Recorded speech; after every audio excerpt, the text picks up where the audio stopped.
నమస్తే, welcome to JK TV. నేను శ్రీదేవి.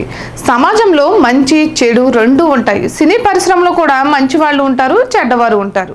ఇక ఎప్పుడూ వివాదాలతోనే సహజీవనం చేసేవారు కూడా ఉంటారు. అలాంటి వారి గురించి అప్పుడప్పుడు వార్తలు వస్తూనే ఉంటాయి. ఎప్పుడు ఏదో ఒక వివాదంలో తలదూర్చడంతో వార్తలోకి ఎక్కడం అనేది వారికి సర్వసాధారణమైన విషయం.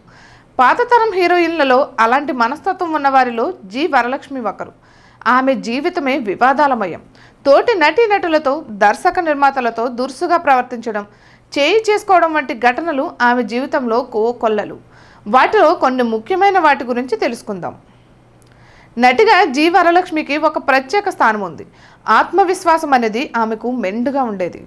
ఏ క్యారెక్టర్ పోషించినా అది స్పష్టంగా కనిపించేది. కొన్ని సినిమాల్లో శాంత స్వభావం ఉన్న క్యారెక్టర్లు చేసినా అహంకారం, దురుసుతనం ఉన్న క్యారెక్టర్స్లోనే ఆమె ఎక్కువగా రాణించింది. నిజ జీవితంలో కూడా ఆమె అలాగే ఉండేది. ఎవ్వరినీ లెక్క చేసేది కాదు. కొన్ని తొందరపాటు నిర్ణయాల వల్లే ఆమె జీవితం వివాదాస్పదంగా మారింది. అప్పటికే పెళ్ళైన నటుడు, దర్శకుడు కెఎస్ ప్రకాష్ రావును పెళ్లి చేసుకోవడంలో, 2 పిల్లలు పుట్టిన తర్వాత ప్రకాష్ రావును వదిలేసి పహిల్వాన్ అజిత్ సింగ్ను పెళ్లి చేసుకోవడంలో ఆమె తొందరపాటు కనిపిస్తుంది. ప్రకాష్ రావు మొదటి భార్య కుమారుడు కె రాఘవేంద్రరావు. తన కుమారుడికి కెఎస్ ప్రకాష్ అని తన మొదటి భర్త పేరు పెట్టుకున్నారు వరలక్ష్మి.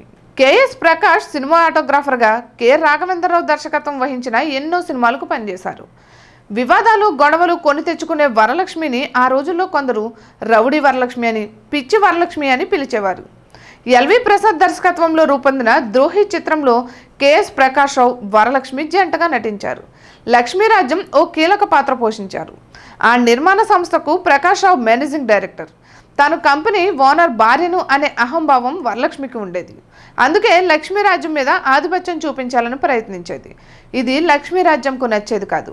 వరలక్ష్మికి అనుకూలంగా నడిచేది కాదు. దీంతో వరలక్ష్మికి కోపం వచ్చేది. ఒకసారి ఆమెపై చెప్పుతో దాడి చేసి విచక్షణారహితంగా కొట్టడం మొదలుపెట్టింది. యూనిట్లోని వారు 2 విడిపించారు. ఈ ఘటనతో కోపం వచ్చిన లక్ష్మీరాజ్యం ఆమెపై పోలీస్ కేసు పెట్టింది. ఇది తెలుసుకున్న సినీ పెద్దలు రంగంలోకి దిగి కేసు కోర్టు వరకు వెళ్లకుండా ఇద్దరికీ రాజీ కుదిర్చారు. వరలక్ష్మి దుందుడుకు మనస్తత్వాన్ని చెప్పే మరో ఘటన సావిత్రి విషయంలో జరిగింది. చెన్నైలో జ్యోతి సినిమా షూటింగ్ జరుగుతోంది. వరలక్ష్మి, సావిత్రి ఈ సినిమాలో నటించారు. వరలక్ష్మి మేకప్ రూమ్లో మేకప్ వేసుకుంటోంది. సావిత్రి మేకప్ పూర్తి చేసుకుని సెట్లో కూర్చున్నారు.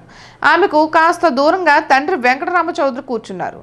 ఈలోగా కెమెరామెన్ చంద్రన్ అక్కడికి వచ్చాడు. షాట్ రెడీ అవ్వడంతో వరలక్ష్మిని తీసుకువెళ్లాలనుకున్నాడు. సావిత్రిని వెనుక నుంచి చూసి వరలక్ష్మి అనుకుని, పని కంప్లీట్ అయితే రా అంటూ సావిత్రి భుజం మీద చెయ్యి వేశాడు. ఒక్కసారిగా పైకి లేచిన సావిత్రి కళ్ళు కనిపించడం లేదా అని కోపంగా అరిచింది. దానికి చంద్రన్ పొరపాటు జరిగింది, సారీ అన్నాడు. దీంతో సావిత్రి శాంతించింది. కానీ ఆమె తండ్రి మాత్రం ఊరుకోలేదు. చంద్రన్ని నాన్ స్టాప్గా తిట్టడం మొదలుపెట్టాడు. పనిలో పనిగా వరలక్ష్మిని కూడా తిట్టాడు. ఈ విషయం తెలుసుకున్న వరలక్ష్మి కోపంగా అక్కడికి వచ్చి చౌదరికి చెప్పు చూపిస్తూ తిట్టడం మొదలుపెట్టింది. తండ్రిని తిడుతున్నందుకు సావిత్రి కూడా వరలక్ష్మిని తిట్టింది. వీళ్ల గొడవ చూసిన యూనిట్ సభ్యులు వారిద్దరిని విడదీశారు. ఆ తర్వాత కొన్ని రోజులకు సావిత్రి కొత్త కారు కొన్నారు. వరలక్ష్మి ఆ కొత్త కారు టైర్లను కోయించేసింది. ఆ తర్వాత అది చాలా పెద్ద గొడవగా మారింది. ఎప్పుడూ గొడవకు సిద్ధంగా ఉండే వరలక్ష్మికి ఆడవారంటే పడేది కాదు. ఈ విషయాన్ని ఆమె చాలా సందర్భాల్లో చెప్పారు. అప్పట్లో ఆమెకు కొందరు మగ సన్నిహితులే ఉండేవారు.